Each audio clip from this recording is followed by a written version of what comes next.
ಶುಕ್ಲಾಂಬರಧರಂ ವಿಷ್ಣುಂ ಚತುರ್ವರ್ಣಂ ಚತುರ್ಭುಜಂ ಪ್ರಸನ್ನವದನಂ ಧ್ಯಾಯೇತ್ ಸರ್ವವಿಘ್ನೋಪಶಾಂತಯೇ.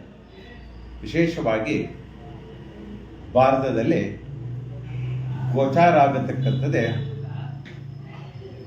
ವರ್ಷದ ಕೊನೆಯ ರಾಹುಗ್ರಹಸ್ಥ ಚಂದ್ರಗ್ರಹಣ. ವಿಶ್ವವಸುನಾಮ ಸಂವತ್ಸರೆ ದಕ್ಷಿಣಾಯನ ಪುಣ್ಯಕಾಲೆ ವರ್ಷ ಋತು ಪಾರ್ಧುಕ ಮಾಸ ಶುಕ್ಲ ಪಕ್ಷ ರಾಹುಗ್ರಹಸ್ಥ ಚಂದ್ರಗ್ರಹಣ ಭಾರತದಾದ್ಯಂತ ಗೋಚಾರ ಆಗುವುದರಿಂದ ಆಚರಣೆ ಉಂಟು. ಯಾರ್ಯಾರು ಗ್ರಹಣಕ್ಕೆ ವಿಶೇಷವಾಗಿ ತಯಾರಿಗಳನ್ನು ಹೇಗೆ ನಡೆಸಿಕೊಳ್ಬೇಕು ಅನ್ನತಕ್ಕಂಥ ವಿಚಾರವಾಗಿ ನಾವು ಮಾತನಾಡಿದಾಗ ಹಿಂದೆ ಹಲವಾರು ಬಾರಿಯಷ್ಟು ಗ್ರಹಣಗಳ ವಿಚಾರವಾಗಿ ಮಾಡಿದ್ದೇವೆ. ಅದರಂತೆಯೂ ಕೂಡ ವಿಷ್ಣು ಸಂಕಲ್ಪದಲ್ಲಿ ವಿಷ್ಣು ಸಾಲಿಗ್ರಾಮ ಸ್ವಾಮೀಜಿಗಳು ಏನು ನಡೆದಿದ್ದಾರೋ ಅದರಂತೆ ಕೂಡ ಆಗುತ್ತಿದ್ದು ಭಾಷಾ ಕರೆಕ್ಟ್ ಆಗಿದೆ. ಅದರಲ್ಲಿ ವಿಶೇಷವಾಗಿ 7ನೇ ತಾರೀಕು 9ನೇ ತಿಂಗಳು 2025 ರಾಹುಗ್ರಹಸ್ಥ ಚಂದ್ರಗ್ರಹಣ ಪ್ರಾರಂಭವಾಗುವ ಸಮಯ ಅನ್ನತಕ್ಕಂಥದ್ದು ವಿಚಾರವಾಗಿ ನೋಡಿದರೆ 9:56 ಪ್ರಾರಂಭವಾಗತಕ್ಕಂಥದ್ದು. ವಿಶೇಷವಾಗಿ ನಿರ್ಮಲ ಕಾಲ ಅನ್ನತಕ್ಕಂಥದ್ದು 11 ಗಂಟೆಗೆ ಮಧ್ಯರಾತ್ರಿ ಇರತಕ್ಕಂಥದ್ದು ಹಾಗೂ ಮಧ್ಯಕಾಲ ಅನ್ನತಕ್ಕಂಥದ್ದು 11:42 ಉನ್ನತ ಕಾಲ ಅನ್ನತಕ್ಕಂಥದ್ದೇ 12:53. ಇನ್ನು ವಿಶೇಷವಾಗಿ ಗ್ರಹಣವನ್ನು ಮೋಕ್ಷ ಕಾಲ ಅನ್ನತಕ್ಕಂಥದ್ದೇ ಬೆಳಗಿನ ಜಾವ 1:27 ಸೋಮವಾರದ ಬೆಳಗಿನ ಜಾವ. ವಿಶೇಷವಾಗಿ ಈ ಗ್ರಹಣ ಕಾಲದಲ್ಲಿ ಯಾರ್ಯಾರು ಏನೇನು ಮಾಡ್ಕೋಬೇಕು ಅನ್ನತಕ್ಕಂಥದ್ದು ನೋಡಿದಾಗ ವಿಶೇಷವಾಗಿ ಭೋಜನ ವಿಚಾರವನ್ನು ಮಾತನಾಡತಕ್ಕಂಥ ವಿಚಾರದಲ್ಲಿ ವಿಶೇಷವಾಗಿ ಬರತಕ್ಕಂಥದ್ದೇ ಮಧ್ಯಾಹ್ನ ಅಂದರೆ 7ನೇ ತಾರೀಕು ಮಧ್ಯಾಹ್ನ 1 ಗಂಟೆಗೆ ಮುಗಿಸುವಂತಹ ಕಾರ್ಯಕ್ರಮ ಇರತಕ್ಕಂಥದ್ದು. ನಂತರದಲ್ಲಿ ಯಾವ ಊಟೋಪಚಾರ, ಯಾಕಂದರೆ ಗ್ರಹಣ ಹಿಡಿತಕ್ಕಂಥ ವಿಷಯದಲ್ಲಿ ಮೊಟ್ಟೆಯಲ್ಲಿ ಏನು ಇರಬಾರ್ದು ಅನ್ನತಕ್ಕಂಥದ್ದೇ, ವಿಷಪೂರಕವಾದ ವಸ್ತುಗಳನ್ನು ಏನು ಇರಬಾರ್ದು, ಸ್ವಚ್ಛವಾಗಿರತಕ್ಕಂಥ ಫಲದಲ್ಲಿ ಯಶಸ್ಸನ್ನು ಬರತಕ್ಕಂಥ ಫಲ ಬರತಕ್ಕಂಥದ್ದೇ ಈ ವಿಶೇಷ. ಇನ್ನು ತರ್ಪಣಾದಿಗಳನ್ನು ಬಿಡತಕ್ಕಂಥದ್ದು ಎಲ್ಲರೂ ಕೂಡ ಮಧ್ಯರಾತ್ರಿ 11:42 ತರ್ಪಣಾದಿಗಳನ್ನು ಬಿಡತಕ್ಕಂಥದ್ದು. ಇನ್ನು ವಿಶೇಷವಾಗಿ 7ನೇ ತಾರೀಕು ಯಾರ್ಯಾರು ಶ್ರಾದ್ದ ಮಾಸವನ್ನು ಆಚರಿಸಬೇಕು ಅಂತಕ್ಕಂಥದ್ದಿದ್ರೆ ಗ್ರಹಣ ಕಾಲ ಇರುವುದರಿಂದ ಶ್ರಾದ್ದ ಮಾಸಕ್ಕೆ ತಿರುವಾಣದ ಬೆಳಗ್ಗೆ ದಿನ 8ನೇ ತಾರೀಕು ಗ್ರಹಣವನ್ನು ಆಚರಿಸುವುದು. ವಿಶೇಷವಾಗಿ ತರ್ಪಣಾದಿಗಳನ್ನು ಬಿಡತಕ್ಕಂಥದ್ದು ಕಾಣುತ್ತೆ. ಎಲ್ಲ ಗುರು ಹಿರಿಗಳು ಬಿಡತಕ್ಕಂಥದ್ದು ತರ್ಪಣಗಳನ್ನು ಇದ್ದರೆ 7ನೇ ತಾರೀಕು ಇದ್ದರೆ 8ನೇ ತಾರೀಕನ್ನು ಮಾಡತಕ್ಕಂಥದ್ದು ಫಲ ಇರತಕ್ಕಂಥದ್ದು. ವಿಶೇಷವಾಗಿರತಕ್ಕಂಥದ್ದೇ ಯಾರ್ಯಾರಿಗೆ ಏನು ಗ್ರಹಣ ಫಲದ ಏನಾಗತ್ತೆ ಅಂತಕ್ಕಂಥ ವಿಷಯವಾಗ ಗ್ರಹಣ ಕಾಲದಲ್ಲಿ ಅಂತಕ್ಕಂಥದ್ದು ಸೂರ್ಯ ಚಂದ್ರಾದಿಗಳನ್ನೆಲ್ಲ ಕೂಡ ಆಗತಕ್ಕಂಥ ಫಲದಲ್ಲಿ ವಿಶೇಷವಾಗಿ ಸೂರ್ಯಗ್ರಹಣ ಇರತಕ್ಕಂಥದ್ದು. ಒಂದು ಸೂರ್ಯಗ್ರಹಣ ಸೂರ್ಯ ಚಂದ್ರಗ್ರಹಣ ಕಾಣತಕ್ಕಂಥದ್ದು ವಿಶೇಷವಾಗಿ ಒಂದು ಆ ಕುಂಭರಾಶಿ ಶತಭಿಷ ನಕ್ಷತ್ರದಲ್ಲಿ ಕಾಣತಕ್ಕಂಥದ್ದು. ವಿಶೇಷವಾಗಿ ಕಾಣತಕ್ಕಂಥ ಈ ಫಲದಲ್ಲಿ ಚಂದ್ರನಿಗೂ ಮತ್ತು ವಿಶೇಷವಾಗಿ ಸೂರ್ಯನಿಗೂ 7ನೇ ದಿಕ್ಕಿನಲ್ಲಿ ನೇರ ದೃಷ್ಟಿ ಇರುವುದರಿಂದ ಕೂಡ ಪೂರ್ಣಿಮೆಗಳನ್ನು ಆಗತಕ್ಕಂಥದ್ದು. ಈ ಪೂರ್ಣಿಮಾ ಕಾಲದಲ್ಲಿ ಬರತಕ್ಕಂಥ ಫಲದಲ್ಲಿ ವಿಶೇಷವಾಗಿರತಕ್ಕಂಥದ್ದೇ ಈ ಚಂದ್ರಗ್ರಹಣ. ಈ ಸರಿ ಚಂದ್ರಗ್ರಹಣ ಭಾರತದಲ್ಲಿ ಗೋಚಾರಣೆ ಆಗುವುದರಿಂದ ವಿಶೇಷವಾಗಿ ನಾವು ಗ್ರಹಣನೇ ಆಚರಣೆ ಮಾಡಿಕೊಳ್ಳತಕ್ಕಂಥದ್ದು. ಇನ್ನು ವಿಶೇಷವಾಗಿ ಯಾವುದಾದ್ರೂ ಮಂತ್ರಗಳ ಉಪದೇಶ ಆಗಬೇಕು ಅನ್ನತಕ್ಕಂಥದ್ದು ವಿಶೇಷವಾಗಿ ಮಾಡಿಕೊಳ್ಳತಕ್ಕಂಥದ್ದೇ ಈ ಗ್ರಹಣ ಕಾಲದಲ್ಲಿ ಮಂತ್ರೋಪದೇಶವನ್ನು ಮಾಡಿಕೊಂಡ್ರೆ ಮಂತ್ರ ಸಿದ್ಧಿ ಆಗತಕ್ಕಂಥದ್ದೇ ವಿಶೇಷ ಫಲ.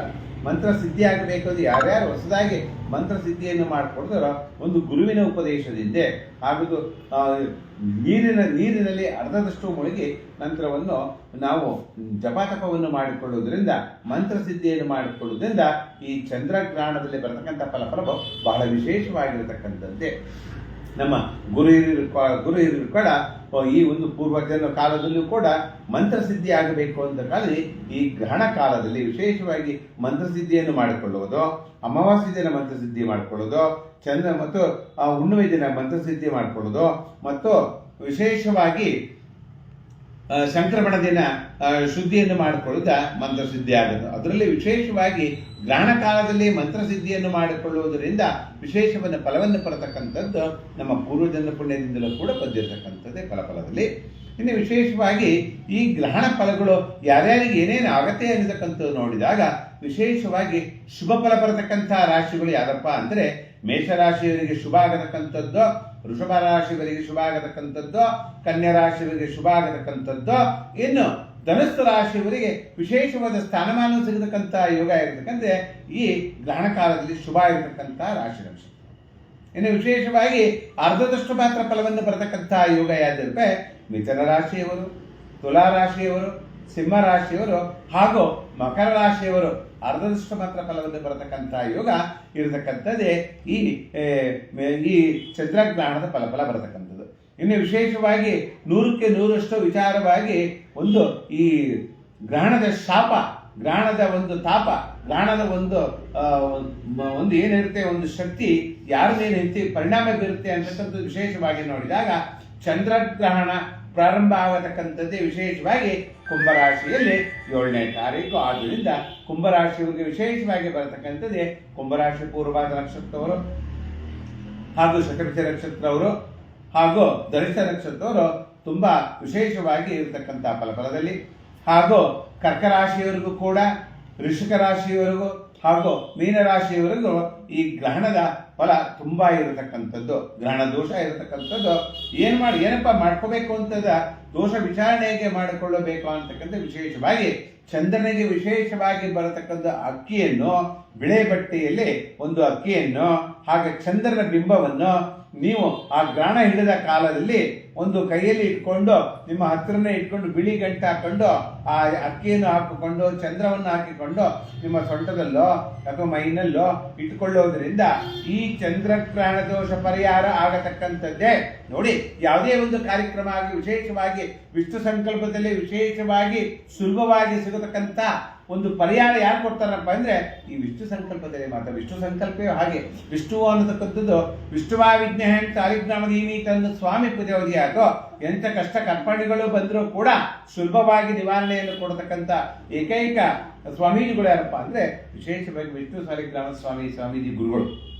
ಅದೇ ರೀತಿಯಲ್ಲಿ ಎಷ್ಟೇ ಕಷ್ಟ ಕಾರ್ಪಣ್ಯಗಳು ಬಂದರೂ ಕೂಡ ನಮ್ಮ ಮನೆಯಲ್ಲಿ ಇರತಕ್ಕಂಥ ಸಾಮಗ್ರಿಗಳನ್ನು ಉಪಯೋಗಿಸ್ಕೊಂಡು ಕಷ್ಟವನ್ನು ನಿವಾರಣೆ ಮಾಡತಕ್ಕಂಥದ್ದೇ ಈ ವಿಶ್ವ ಸಂಕಲ್ಪದಲ್ಲಿ. ಇದೇ ರೀತಿ ಪ್ರತಿನಿತ್ಯವೂ ಕೂಡ ಈ ಕಾರ್ಯಕ್ರಮಗಳನ್ನು ನೋಡ್ತಾ ಇದೆ. ಇನ್ನು ಮುಂದೆ ಬರತಕ್ಕಂತಹ ದಿನಗಳಲ್ಲೂ ಕೂಡ ಏನೇನು ಮಾಡಬೇಕು ಅನ್ನತಕ್ಕಂಥದ್ದು ವಿಶೇಷವಾಗಿ ಹೇಳ್ತೀನಿ.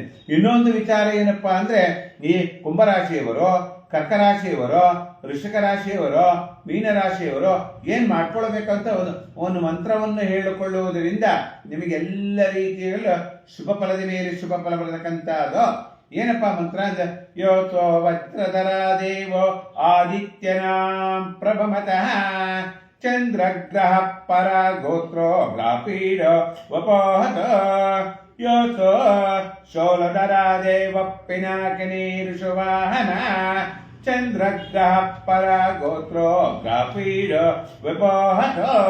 ನೋಡಿ, ಇಷ್ಟು ಚೆನ್ನಾಗಿದೆ. ನಮ್ಮ ಪೂರ್ವಜನರು ಎಷ್ಟೇ ದೋಷವನ್ನು ಇದ್ದರೂ ಕೂಡ ಒಂದು ಯಂತ್ರ ಮೂಲಕವಾಗಿಯೋ ಅಥವಾ ಸಿದ್ಧಿ ಮೂಲಕವಾಗಿಯೋ ಮಂತ್ರ ಮೂಲಕವಾಗಿಯೋ ನಮ್ಮ ಪೂರ್ವಜನರು ಅಷ್ಟೊಂದು ರೀತಿಯಲ್ಲಿ ಸುಲಭವಾಗಿ ಮನೆಗೆ ಮುಟ್ಟೋದು ಬಂತ ಈ ಒಂದು ಮಂತ್ರವನ್ನು ಹೇಳಿಕೊಳ್ಳುವುದರಿಂದ ಈ ಕುಂಭರಾಶಿಯವರೆಗೂ, ಕರ್ಕರಾಶಿಯವರೆಗೂ, ವೃಷಿಕ ರಾಶಿಯವರೆಗೂ ಹಾಗೂ ಮೀನರಾಶಿಯವರೆಗೂ ಶುಭ ಫಲದ ಮೇಲೆ ಶುಭ ಫಲ ಸಿಗಲಿ ಅನ್ನತಕ್ಕಂಥದ್ದೇ. ಕಷ್ಟ ಕಾರ್ಪಣ್ಯಗಳು ಸರ್ವೇ ಸಾಮಾನ್ಯ. ಮನುಷ್ಯ ಅನ್ನತಕ್ಕಂಥದ್ದು ವಿಶೇಷವಾಗಿ ಕಷ್ಟ ಕಾರ್ಪಣ್ಯಗಳನ್ನೆಲ್ಲ ಬರುತ್ತೆ. ಆ ಕಷ್ಟ ಕಾರ್ಪಣ್ಯಗಳನ್ನು ಹೋಗಲಾಡಿಸುವಂತಹ ಶಕ್ತಿ ಇರತಕ್ಕಂಥ ವಿಶೇಷವಾಗಿ ಎಂಥ ಸಂದರ್ಭ ಬಂದರೂ ಕೂಡ ವಿಷ್ಣುವಾಯ ವಿದ್ಮಹೇ ತಾಲಿಗ್ರಾಮದೀಮಿ ತನ್ನ ಸ್ವಾಮಿ ಪ್ರಚೋದಯಾತೋ ಅನ್ನತಕ್ಕಂಥ ಫಲ ಇರತಕ್ಕಂಥದ್ದೇ. ಇದಕ್ಕೆಲ್ಲ ಕಾರಣ ವಿಶೇಷವಾಗಿ ಮಂತ್ರಗಳನ್ನು ಹೇಳಿಕೊಳ್ಳುವುದರಿಂದ ನಮಗೆ ಎಂಥ ಗ್ರಹಣಗಳು ಬಂದರೂ ಕೂಡ ಆ ಗ್ರಹಣದ ಫಲ ನಮ್ಮ ಈ ಯಾರ್ಯಾರಿಗೆ ದೋಷ ಇದೆಯೋ ಆ ದೋಷ ಇರೋರೆಲ್ಲರೂ ಕೂಡ ಈ ರೀತಿಯನ್ನು ಒಂದು ಸಂಕಲ್ಪ ಇಟ್ಕೊಂಡು ಒಂದು ಜಪ ಹೇಳ್ಕೊಳ್ಳೋದು, ಒಂದು ಸಿದ್ಧಿ ಮಾಡ್ಕೊಳ್ಳೋದು, ಮಂತ್ರ ಸಿದ್ಧಿ ಮಾಡ್ಕೊಳ್ಳೋದ್ರಿಂದ ನಮಗೆಲ್ಲ ಶುಭ ಆಗಲಿ ಅನ್ನತಕ್ಕಂಥದ್ದೇ. ಇನ್ನು ಮುಂದಿನ ವಿಷ್ಣು ಸಾಲಿಗ್ರಾಮ ಸ್ವಾಮಿಗಳು ಎಲ್ಲಿಗೆ ಹೋಗ್ಬಿಡ್ತಾರೆ. ಪ್ರತಿ ಸಾಲ ಕಾಲ ನಿಮಗೆ ಏನಾದರೂ ಒಂದು ಲೋಪದೋಷಗಳು ಇದ್ರೆ ಗ್ರಹಣ ಗ್ರಹಣಗಳಾದಿಗಳು ಬಂದ್ರ, ಸೂರ್ಯಚಂದ್ರಾದಿಗಳು ಬಂದಾಗ, ಗ್ರಹಗತಿಗಳು ಚೇಂಜ್ ಆದಾಗ, ಆಗ ವರ್ಷದ ಫಲಫಲದಲ್ಲಿ, ಯುಗಾದಿ ಫಲಫಲದಲ್ಲಿ ಯಾವಾಗಲೂ ಸಿಗ್ತಾ ಇರ್ತೀನಿ. ಅದಕ್ಕೋಸ್ಕರ ಪ್ರತಿನಿತ್ಯವೂ ಕೂಡ ಈ ವಿಷ್ಣು ಸಂಕಲ್ಪ ಕಾರ್ಯಕ್ರಮ ನೋಡ್ತಾ ಇರಿ. ಈ ನೋಡ್ತಾ ಇರೋದ್ರಿಂದ ನಿಮಗೆಲ್ಲವೂ ಶುಭ ಬಂತು, ಯಶಸ್ವಿ ಆಗಲಿ. ಸರ್ವೋ ಜನ ಸುಖಿನೋ ಭವಂತೋ, ಸಮಸ್ತ ಸನ್ಮಂಗಳಾನಿ ಭವಂತೋ ಭವಂತೋ, ಲೋಕಾ ಸಮಸ್ತ ಸುಖಿನೋ ಭವಂತೋ, ಸಮಸ್ತ ಸನ್ಮಂಗಳಾನಿ ಭವಂತೋ ಭವಂತೋ. ಕೃಷ್ಣ ಮುಂದೆ ಜಗತ್ತು ಕೃಷ್ಣಾರ್ಪಣಮತ್ತಂ. ಸರ್ವಂ ಕೃಷ್ಣಮಯ, ಸರ್ವಂ ಕೃಷ್ಣಮಯ, ಸರ್ವಂ ಕೃಷ್ಣಮಯ.